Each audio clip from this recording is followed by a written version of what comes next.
Hello, everyone. You're listening to Those Other Girls with Mallory and Friends. I'm Mallory. I'm Victoria. And we are changing culture and bringing back traditional values. Okay, so today we have a great guest with us. Her name is Sarah Reidy Jones. And I'm just going to have her tell you guys who she is and why she's so important and why we have her on today. So I guess give us your title and everything from there. Yeah, so I'm important because of amazing Republicans that come to the table and join me. But I am Sarah Reidy Jones. I am currently the vice chair of the Mecklenburg County Republican Party, and I'm actually running for chairman of the Mecklenburg County Republican Party. But just a little bit about me, I started getting involved when I was 17 years old. I came out of the womb a Weepublican. I've always been a lifelong Republican. I tried to start a teenage Republicans club at my high school in very red Oklahoma and was turned down. And so I just started showing up at my local county parties. And I was like, how do I get involved? I want to help. I remember my first event was blowing up balloons at a park for an event. And I just had started kind of working my way. I was involved in college Republicans, young Republicans. I was the state chair of the Young Republicans. I moved to Greensboro, North Carolina, and started the Guilford County Young Republicans from a whole nother state. And became the vice chair, actually, of the Guilford County Republican Party when I was, I think, 30 or 31 years old. And then I've moved to Charlotte, where now I'm the vice chair of the Mecklenburg County Republican Party. So, I mean, I have 23 years I've been doing this. I love it. I truly bleed red, white, and blue. I believe in the Republican Party. But the main reason I'm running for chairman and why I want so many people to get involved is Mecklenburg, we know, is very blue. When I announced on Thursday the numbers, it was something like 163,450 Republicans in Mecklenburg County, which was about 21% registered Republicans. So it's very blue. Yeah. But the good news is, imagine if we fill all 163,450 of those seats of Republicans that are active in the party. My favorite quote always is former Congresswoman Shirley Chisholm, who says, if you don't have a seat at the table, bring a folding chair. And I truly believe in that. I love it. That's how I feel for everything. I mean, I did that as a 17-year-old. They didn't have a role for me. So I was like, okay, well, here's my chair. Like, I'm going to be involved whether you want it or not. And that's what I've kind of done everywhere. And if we actually did that and brought 163,450, give or take, Republicans to that table, imagine the impact that we could have in a place like Mecklenburg County that used to be red. So that's really important to get the word out. And another main thing is the transparency that I'll talk to you a little bit about. But people think you have to be invited to the table, that you have to be asked, that there's a pecking order to be on the board of a county party or to do anything. And that's farthest from the truth. And so I'm trying to make it a little bit easier for people to get involved. Yeah, I love that. Everything you said, like 10 snaps, 100%.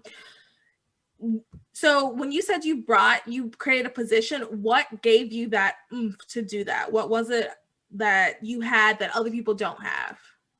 I just think that I've always been outspoken. I've never been afraid. I went to college in Washington, D.C. I was in the heart of the swamp before it was cool to call it the swamp. I was on a very liberal campus, but I've just always known that especially as a female, as a younger female, I'm not younger now. I turned 40 this past year, so I'm officially aging out of the young Republican. You're still a young Republican until the 364th day of being. That's right. 40. I think I have about 6 more months of eligibility, and they're getting my dues from me for this year. But I've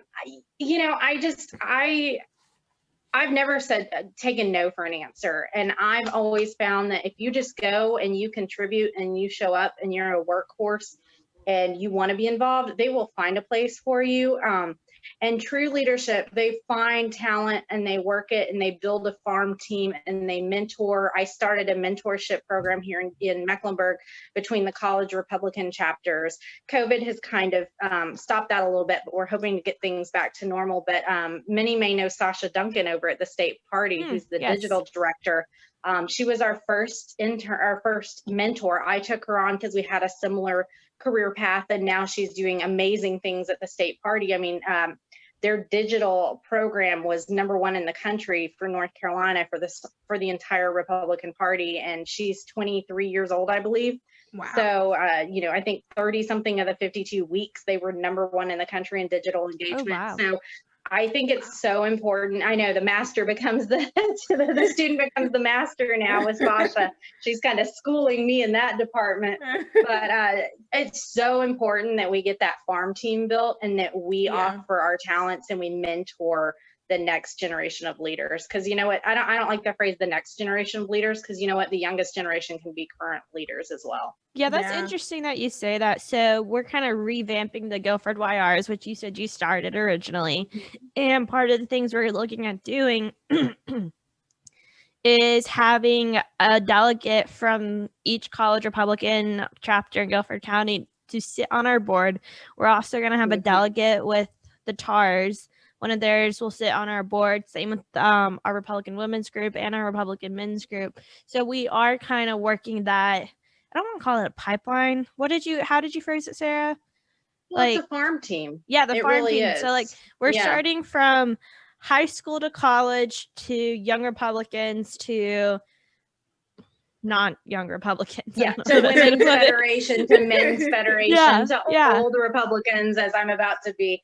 No, I agree completely. I was very lucky that I've kind of always naturally been in that pipeline, because I literally did the young Republicans, the college Republicans, sort of the teenage Republicans. I'm very active in the Women's Federation. I was the youth outreach chair. And here's kind of a scary thing. So I was at the National Federation of Republican Women. They had their biannual convention. I think it was maybe 3 years ago, and 3 or 4 years ago. And Kellyanne Conway was actually there before everybody knew her, famously with the White House. But she was doing polls there, and she was a brilliant pollster. And I just kind of got a girl crush with her. But the one thing we did was we had a straw poll for a presidential. So this would have been when Trump was the nominee the first time. In that primary, and they broke it down by demographics. And can you tell me what percentage was 18 to 25 of the delegates there? Oh, just probably like guess. Less than 5, I would assume. 0%.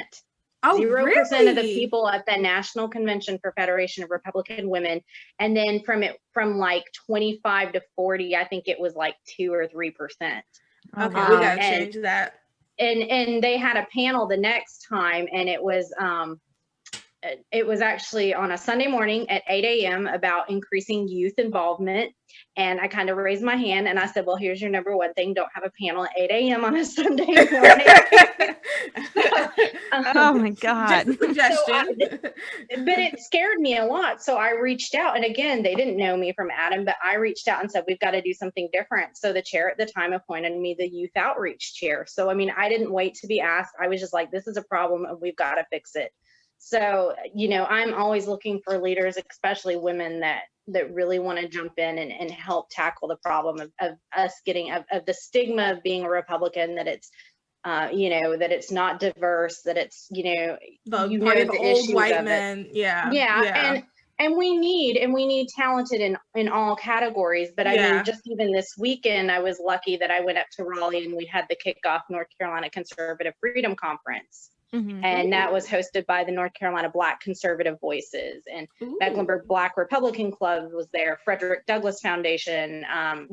So it was wonderful to know that there is diversity in the party, that our values align with so many voters. We just have to be better at selling that and getting more people involved.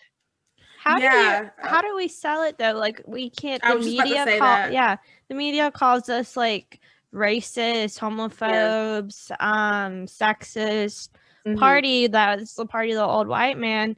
How do we sell it? Like, I mean, this was the year of the conservative women, and that was not talked about one bit in the media. Correct. Yeah. I'll say I'm very lucky. So for my day job, I do media, I do public affairs, I do communications consulting, but the local media in Charlotte has been actually very favorable to us. We have a really good working relationship with the local media. They've given us very positive stories.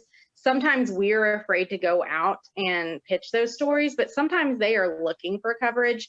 And sometimes it's just a matter of if you have a PR chair on your committee or something, have them sit down and have coffee with some of these local reporters. There's some reporters you'll just never curry favor with, but it's amazing sometimes when you actually get out and talk to them. But then we know we have to combat it by websites and blogs and things like this podcast and getting the word out.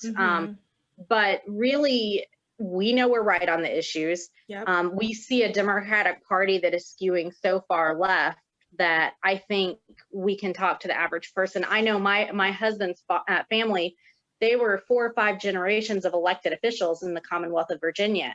And they've all walked, but they were Democrats. And they all walked away. I mean, they have left the Democratic Party because they said, this isn't the party of, my grandfather, my great-grandfather, my great-great-grandfather.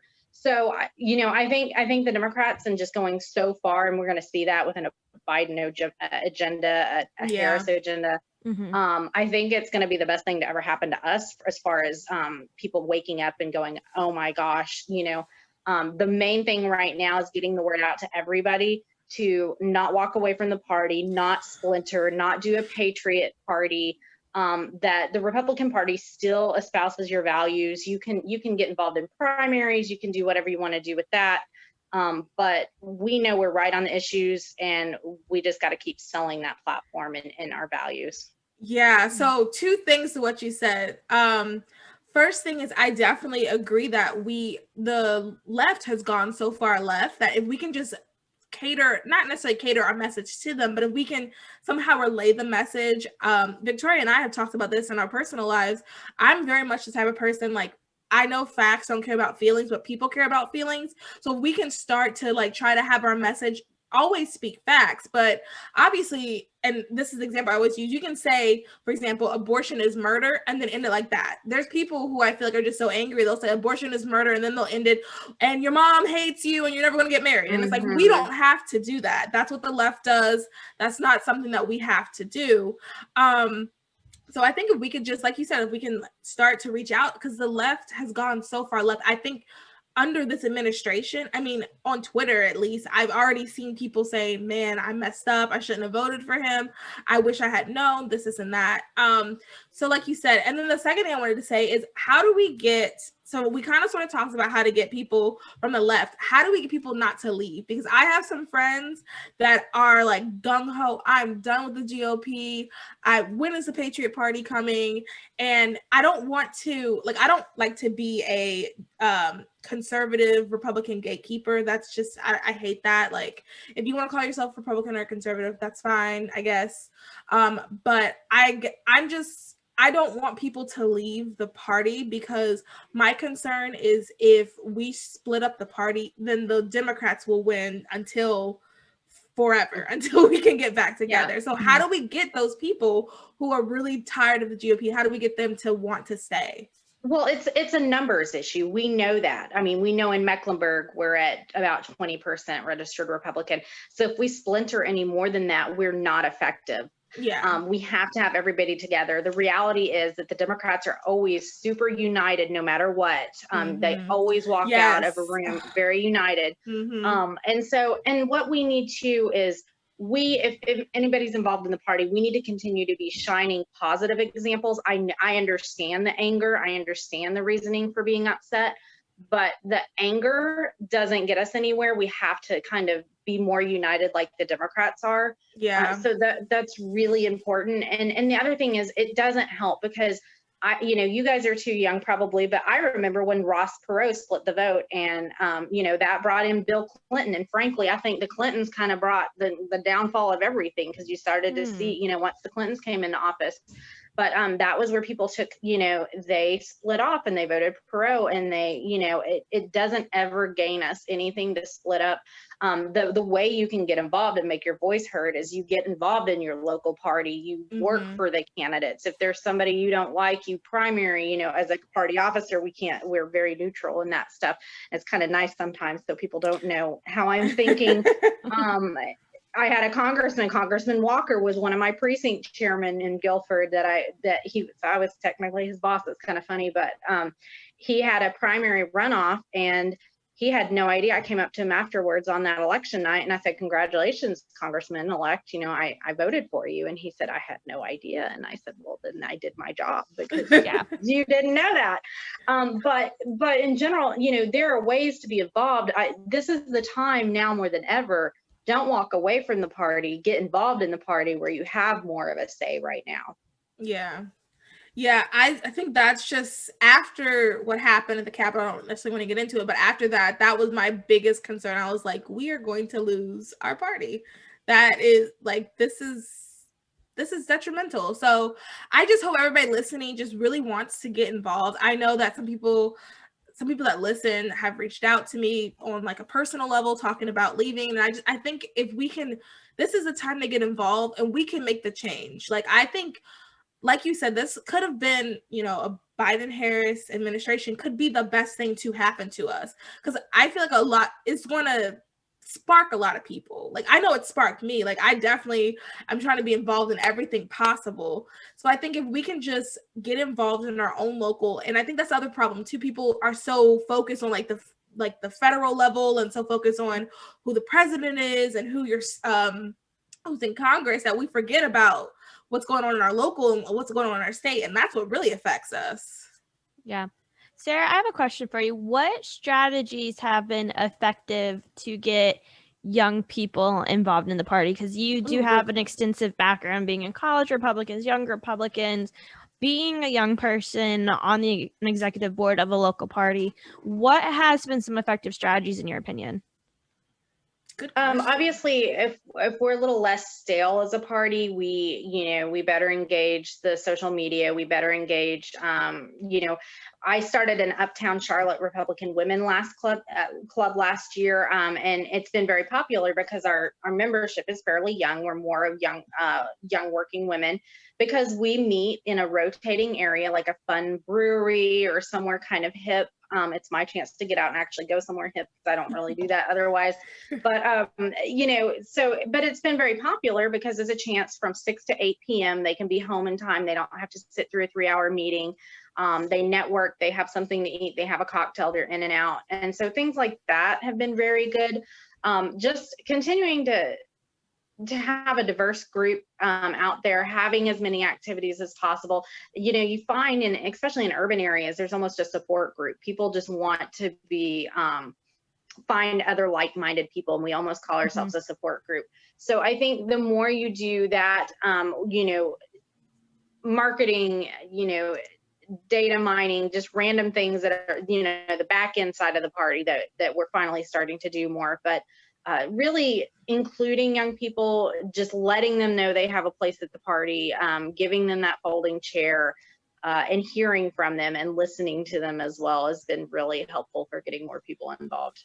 Yeah, that's good advice. That's something we had our first planning meeting yesterday for the Guilford Young Republicans, and we had 3 new people come, and they said all their reasoning was, I just want to find more like-minded people. So, and I think Catherine Whiteford, who we all know, and then Larry Sheehan actually came and gave us some advice on what Mecklenburg has done so well to get young Republicans involved. Yeah, I think our generation is really looking for community. I think, honestly, the 18 to 40 range in general is just looking for like-minded people.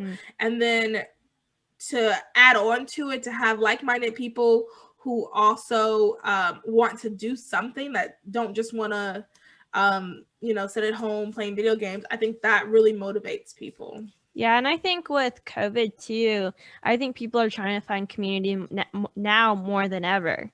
And so this is definitely something, if you guys want to start a Young Republicans chapter or help your Young Republicans chapter grow, this is really the time to do it. Yeah, I agree. Everyone listening, if you are not already, if your city, state, or whatever doesn't have any type of club like this, start one. And it's really, we'll leave the links to Young Republicans, Women Federations, Pro-Life Futures, just because, that's also my thing. Any other clubs or whatever we could think of, like we can brainstorm afterwards. We'll leave the links in the description, because like now is the time to like get involved. Now is the time that we can do something. Yeah. Sarah, what advice do you have? Because we just we're talking about this. What advice do you have for someone that wants to start a club? Because you started a club. Yeah. So actually I actually started that club in about 10 days. I got it grouped together and I got our charter and I built it. I'm one of those people that when I decide I'm going to do something, we get it done. Boss lady. They said, we need a chapter. And I said, okay, let's get it done. But one of the things that really worked when I was chair of the Kentucky Young Republicans is I grew the club about 400% in the first year of members and of total chartered clubs. I went to the counties and the party leadership and I said, give me some of your local Spitfires. You know who like a good young person is that's involved in the party. Let me know who they are. This is my intention. I want to get a club going. And that's all we did. I mean, we literally, we gave them the resources. We helped them talk through charters and like help them, set up a location for kickoff events and things like that. But really, I went to the party leadership and I said, this is a deficiency that you guys need to have. And in Kentucky, it was unique because on the party level, they also had a youth officer, which was a certain age. I think it was like 18 to 35, but they had a vote. They were a voting member of their board. Every state and every county has a different structure. But so I was like, who is your person that can help me with that? And so they knew, or who is somebody that's good on social media. You need to get them involved in the party, give them a role. But really just talking to those people, identifying existing leaders that we knew of and letting them run and go with it. Yeah, that's good advice. Was there any, so I know this is something because we're looking at growing our membership. How did you reach people that were not involved in the party? Because I know one of my membership directors talked about maybe going to like charter school or private school PTA meetings, going to like junior league meetings. What kind of stuff did you do to reach people that are not involved in the party to get involved? Honestly, having a social media presence is a huge thing. Instagram, I kind of don't want to give away the tools because my women's club has been really successful because of Instagram. I mean, a lot of people aren't doing that. Yeah. Yeah. And I know I know Morgan with Blexit. I know a bunch of really awesome Morgan women Squatriglia? Yes. I met her this weekend.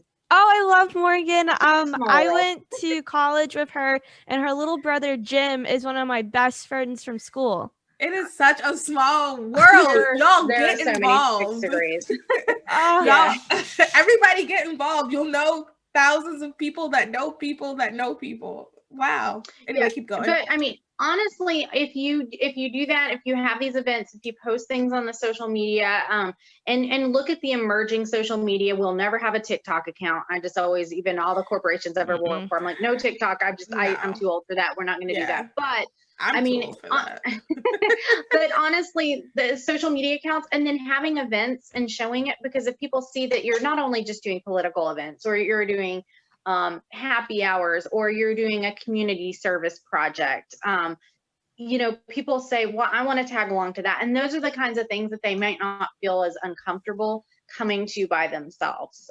There are a lot more people, like if you're like, hey, because, if you're like, hey, we're going to go to a food bank and help out, they might say, okay, I'll go by myself. So just letting them know and then being very friendly when they do show up is another thing, just being engaged, get their contact information, follow up with them. But social media and events, really. Okay, that's good advice. So Mal, I know you wanted to talk to her about the delegate thing. I don't know what any of this is about, so you go ahead. Yeah, exactly. So everyone listening, this is going to be super important, and for each county it's going to be, and each state it's going to be different, but it's going to be the overall same. She's going to explain this to you because I tried to explain it to a friend and I could not. So go ahead. Well, and that's what's so interesting. When I talk to candidates or when I talk to people, I've been doing this for so long that it's just natural to me. And even I was, this is a great example. I was door knocking with a candidate and his friend one day this summer. And we came across, there was a guy on the street walking that had some sort of, his ball cap said like, Navy veteran or something like that. So I was like, okay, we're going to go talk to them anytime they're like that, or they have a flag on their front porch, you go and talk to the person. Yep, that's what we did too. Yeah. So you're talking to the person, and, you know, me and the friend and the candidate's friends were talking to the guy and just having a conversation. And the candidate was sitting back going, you know, just kind of talking. And I finally was like, hey, this is so-and-so. He wants to be your next state representative. And they started talking. And then the candidate walked away and he goes, oh my gosh, I never thought of that. And I thought, that's not good that people, you know, I just didn't realize that people didn't think of that. So, Yeah. but a good way for people to get involved. So I realize that I'm in the weeds. I understand it. I can rattle off all these things. I say plan of organization and precincts and this and that, and people's eyes glaze over. So the biggest way, and this is the structure, it's going to be the same, give or take, everywhere with any Republican Party. But really, the beauty of it is anybody can be involved and have a say. So to be a precinct, so just for Mecklenburg's sake, I'm going to walk through that. Any registered Republican can have a say in the party platform. That's what you hear of when they say we believe in, you know, X, Y, and Z. You know, they can have a say in the resolutions that we vote on, saying that we're against the Green New Deal or whatever. You know, they have a say in everything, including party leadership. But it really starts at the precinct level. And so precinct organization is where it is literally you go and vote and you know it's your precinct. So you're in I'm in precinct 223.1 in Mecklenburg County. We have 195 precincts in Mecklenburg County. We're massive. Yeah. But so every neighbor, it's basically these little condensed areas all over the county. So you have your individual precinct, and within that county, you can be a precinct leader. So you can be a precinct chairman, a secretary, whatever you want to do with the precinct. They're the ones that go door to door, that help with voter registration, that welcome new Republicans that have moved into their neighborhood, that have meet and greets. I've had meet and greets for, you know, my neighborhood. Hey, come meet the Republicans on the ballot. So you meet your state representative candidate, your state Senate candidate, your local judge candidate. But that's precinct organization, and that starts on the and so any registered Republican can have a say in that. So for example, in Mecklenburg County, ours is on February 6th, our precinct meeting. It's a little different this year because of COVID. We're having to split it up over several sessions, but any registered Republican can show up on February 6th, or they turn in a absentee form that clearly says, you know, even if you plan on going, we always say just go ahead and fill it out. So in Mecklenburg, for example, you go to meckgop.com, which is our county website. You get that absentee form and you fill it out, and it says, I want to be a precinct officer. I want to be a delegate to the county convention, to the district convention, to the state convention. Anybody can be a voting member to help pick leadership at the local level, the state level, the congressional district level. I've been lucky that I've been an alternate delegate and a delegate, well, sort of, to the Republican National Convention last year, because that didn't even end up happening, even though it was, you know, like 13 miles, I think, from my house. But, you know, 2020 is, you know, what are you going to do about 2020? I interned there. I don't know if you knew that. I was part of the COA. Yeah. Okay. I housed one of the interns until he had to move to Jacksonville. And then moved right on back. Yep. They were like, hey, this kid's student housing fell through. And I was like, oh, come stay at my house. My house is jokingly the house for wayward interns. So, but that's really how you get started. I mean, and that's how I got started. That's how I moved my way up to become, and any Republican could work their way up, you know, every 4 years to be a delegate to the Republican National Convention, like I got to do. That would be so cool. But that's where it starts, is the precinct meeting. So you go there, and that's where you go and you sit by your precinct. And so you meet other people in your neighborhoods that live near you, and you form this committee and you do that. But then anybody can go ahead and also be a delegate to their county convention. That's where they elect, you know, the people that are the vice chair of the county party or what have you. And then you can go to the district convention, which is your congressional district. So for Mecklenburg County, you either live in the 9th district, which is Dan Bishop, or you live in the 12th district, Alma Adams. That's a whole set of leadership. And then you can go to the state convention, and those are a lot of fun. I mean, that's where my husband, he hates going to things, but he wanted to go to the state convention. I think it was 2014, because Donald Trump was one of the keynotes way before he was ever running for president. So he was very excited to meet Donald Trump. He really thought he was going to meet President Trump. He was very excited. But that's where, I mean, you can they have great workshops, they have great networking, you see the balloons drop and all that kind of crazy stuff, but that's really where it starts. But anybody can have that. That's what's so cool, is anybody can have a say. So if you're like, well, I don't like, I think we're going too far left or too far right or this or that, like, you can have a say at that local level. So what you do is find your county party website. Hopefully they all have a website. Some, I think, still have some like GeoCities type, scary websites with a guy holding the thing saying under construction.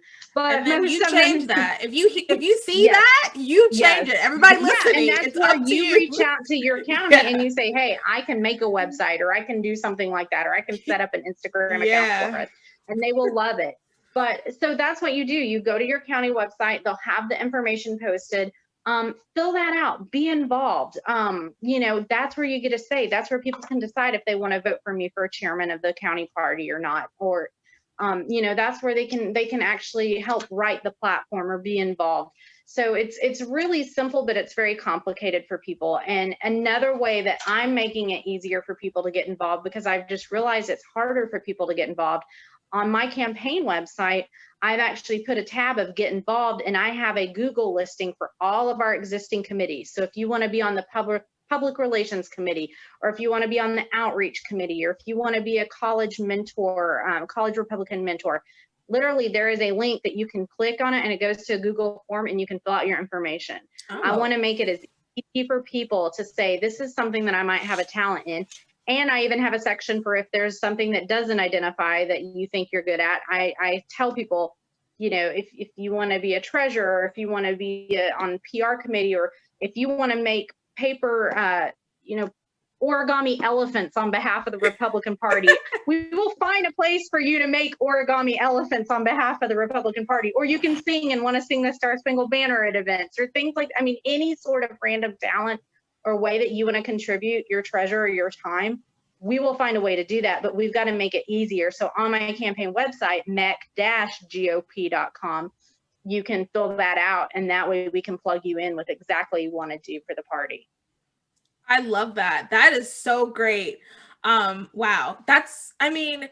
And making sure everybody gets involved is, I think, really what it's all about, because we can't sit here and, like, my biggest thing is, like, I hate when people complain, and we've talked about this. Vic and I have talked about this. I hate when people complain. Yes. And then you ask them what they did, and I made some Facebook posts. Yeah, exactly. I had Facebook arguments. Right. And it's like, how many doors did you hit? How many steps did you get? Knocking on doors? Yeah, exactly. Yeah. Exactly. And I've said that to people before, and people just get really like, well, but it's like, if you don't do anything, you cannot complain. And this is a very easy way to find something. And not everybody is going to be as amazing as Sarah. Clearly, this is above and beyond. But if you don't have someone like that, you be that person. Like, you see it can be done, so do it. Like, this is a time, I think, where we are really going to see a lot of leaders. We're going to see people who really will take the initiative to go and to do something. And, like, now more than ever is the time. And also to me, in my head, I feel like it's even easier if someone already doesn't do it, because you can create it to be however you want. So there's no reason to start your own party, because you have something right here that we can work and we can grow, especially in Meck County. Like, we really, I had no idea. Like, I knew it was low, but I didn't know it was that low. So, like, we really have some stuff we can work on. And, like, this is the time for us to really go, and we can all be a part of something. There is something for all of us to do. And these tiny things are what's going to make a difference, because I think Vic might have said it earlier, part of the thing is getting turnout.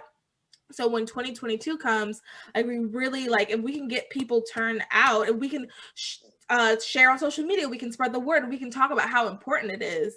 And that's something I want to do in my personal life, to make sure that I'm always going to be talking about, when it gets closer, how important showing up is. Because primaries, what is the percentage of people that come out and vote in primaries? I'm sure not a lot. I'll tell you, municipal elections, which are happening this year, I think Guilford County, last one, which was 2017, had about 10% of voter turnout for municipal elections. And they're the ones making decisions on our cities. Like, that affects you today. Our homicide rate in Greensboro last year was, I think, 64 homicides. And our city council didn't do anything about it. Yikes. So don't get ticked off about the city council if you're not going out to vote for your city council. Yeah. And I think another thing is just getting people to know, like, so people know. I didn't know anything what you said about the precincts. I had no idea about that. So now everyone listening, now you know. So now you can do better. Now you know. Now you share this episode. Now you share this clip and share it with your friends, share it with your family. Like, now that you know, we have to do something. Like, we can no longer sit back and let other people do it. And like, also too, this is just a little talk to the Christians. One of the things that I think we need to work on as Christians is making sure that we understand, like, God gave us this land, like, so we have to be good stewards over it. So sitting back and saying, I don't want to be involved, is not being a good steward. We have this opportunity to do something to make a difference, especially in our local levels. Like, right now is the time to do something right now. And if you don't have enough time, you can make time for something small. You know, we're not saying go out and run for president. No one's saying that. That is, if you want to do that, though, more power to you. But like, what we're saying is just something small, like doing something, because if everybody does a little bit of something, we can make a change. Yeah, just show up to one meeting, go door knock once a quarter. Yeah. You can, I mean, honestly, phone calls. You can spend 30 minutes to an hour phone calling. Like, that's it. Like, you don't have to be overly involved like me, Mal, and Sarah are. Yeah. But doesn't have to consume your life. But. Yeah, but to be honest, like, when we talked this was a couple months ago about like getting involved, we're tired. The volunteers are tired. We need more help because we're tired. And yeah, I mean, whatever your skill set is, believe me, we'll find a way to use that. Absolutely.